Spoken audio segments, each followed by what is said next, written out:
76% of Americans live paycheck to paycheck. 64% of Americans that have businesses break even or lose money. Most people don't have any money and have accepted the fact that they don't have any money. They don't have any leftover money. They're fearful of money constantly. They overspend. They don't know how to produce money. They definitely don't know how to multiply it. The land of the brave and the home of the free, it's not even close to the truth. It's just important for people to understand that complaining has no value. And if you complain about not having enough money, work more. If you complain about not having work-life balance, spend more time on vacationing and your family. It's super simple. Let your actions dictate instead of sitting there and feeling like you're not in control. Poor people say, I can't afford it, I can't do that, I don't have time. It's an escape, you know what I mean? It's easy to say I can't afford it. Oh, I'm too tired. Oh, I can't go to the gym. You know, when you could go to the gym, but no, I can't. Truth is, I'm just too lazy to go to the gym. Money doesn't have value, right? And this is an important thing that most people don't immediately understand, is that money itself doesn't have value. Money is a vector for transmitting value. It's how you express value. But the value isn't in the money, it's in the product or service you bought with it, and it's in the labor you gave in order to acquire it in the first place. That's where the value comes from. There's nothing intrinsically valuable in the money. You shouldn't put money in a house, you should put money in your brand. You should put money in the marketing. You should promote yourself, not put money in where you and the kids live. Right. Why is that a mistake? Because it's dead money. I mean, it can't, a house can't make you money. A house does not make you money. The only reason people think a house makes them money is they're comparing it to, if I rent, that costs me money. But, you know, if you need to go to a hospital, you don't buy the hospital. You rent a bed to get out of there as fast as you can. If you go on a trip, you go to America and you want to go to Disneyland, you don't buy the hotel, you rent a room. And nobody thinks poorly of that. They're like, yeah, I'm gonna go there, use the place and get out. That's what you should be doing with your living. Find a place where you can rent. Pay rent monthly. Don't own the house. And take all the money that you would have put in that house purchase, down payment, extra money, fixing it up, use all that money to improve your business and yourself so that you can get more money. Right? So I see so many people here like, I'm gonna invest 300,000 pounds in a house to hopefully make $30,000, 30,000 pounds. Right. I'm gonna buy it for 300, maybe I'll sell it for 600,000. I'll double my money. Fixed in one place, by the way, where no money comes to you. Money does not go to homes. Right, and that's a big thing on your career is moving locations. Yeah, I've moved 5 or 6 times. I can move another 4 or 5 times. Because people who stay in the same place get too comfortable. If you study wealthy people, they're mercurial. They're moving, they're mobile. They're not talking, Warren Buffett and Bill Gates do not talk about the home they live in. They talk about the places they're going to. They go meet money, they go meet wealth, they go meet connections. People are stunningly accepting of anything if they actually believe that's the purest form of it. I think I'd be less acceptable if I hedged. I really do. People will accept you. People accept everything. Just be you. Be you, and clearly people like react. When you're trying to fake something and you've got bad intent, well then that's visceral and we hate. But I actually think we don't give love to the person that actually knows they have it and they're trying to fake it to conform. Hence why I won't adjust to this market all the way, because I don't think I'll be respected. I know what my intent is, so why would I be scared? I want to build the biggest building in town. That's who I am. And you know how I want to do that? By building the biggest building in town. And a lot of people want to build the biggest building in town, and you know how they want to do it? By tearing everybody else's building down. Poverty is passed on.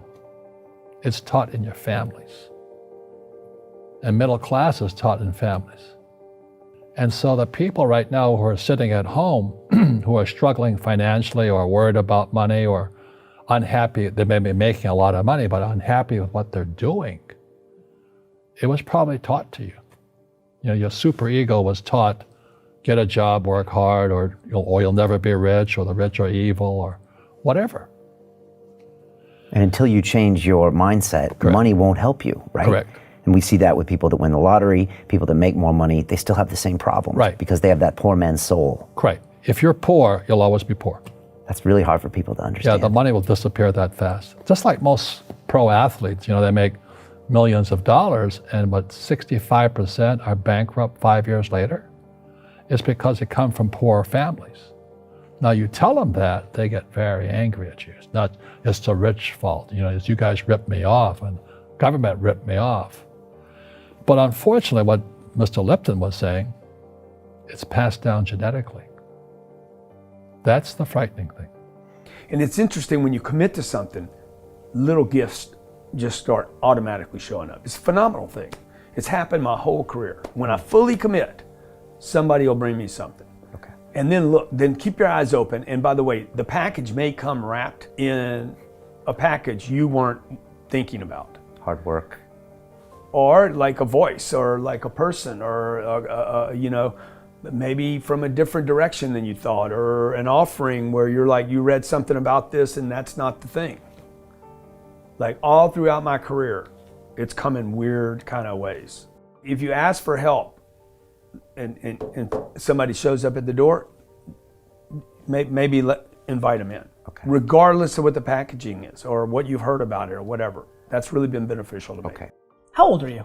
44. I'm 40. Do you know how young we feel? When you were 26, did you ever think that this is what 44 felt like? No. You thought that was finished? Yeah. How old are you? 29.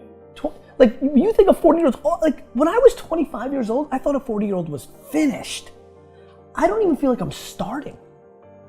Right? Yeah, but when I was 26, I was in a rush.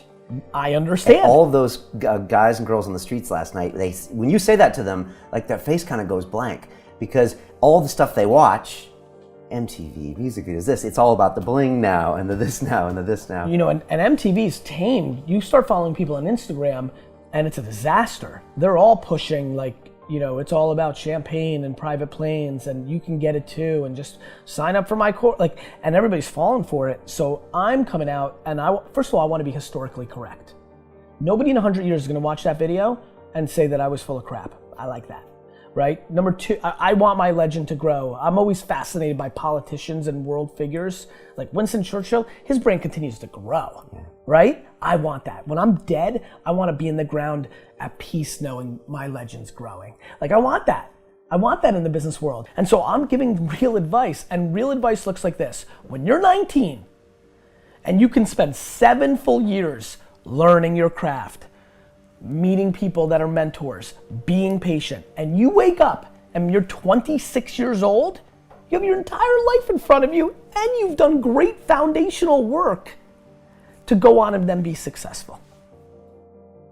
I have bad luck too. I've had financial crashes. I've had people stab me in the back, but they're all good because I grow from it. That's spirituality. Right. People who are afraid of making mistakes, like they teach in school, they don't ever grow.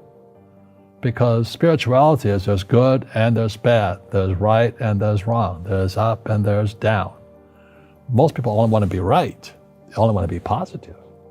Well, you can't have that. That's not reality. And the average person, the reason they're poor is they haven't failed. They play it so safe. They haven't made any mistakes like they taught in school. That means they don't learn anything. That's why the school system's actually fundamentally corrupt. It's anti-education. Right. Don't make mistakes and don't ask for help. And if I didn't ask for help, I have my accountants, my attorneys, my bankers and all that. I go into business like a rugby team. Boom, boom. And we kick butt. But the average guy is standing there, I'm an A student, I'm going to do this all on myself. And a bunch of rugby players run you over and you go, well, they're not playing fair. You know what, you're playing stupid. You should have a team. You should have accountants, attorneys, and bankers and all that stuff. But that's not the game I want to play. I said, then don't play the game. The game of business is played with accountants, attorneys, bankers, hate to say it, politicians. You got to know the game. I don't want to hustle. I want to prosper. I don't want to grind. I want to create a machine that monetizes. I'm not shameful of money. I want money. I want a lot of money. I want to give money away. I want to raise a lot of money. You can't do that if you're broke.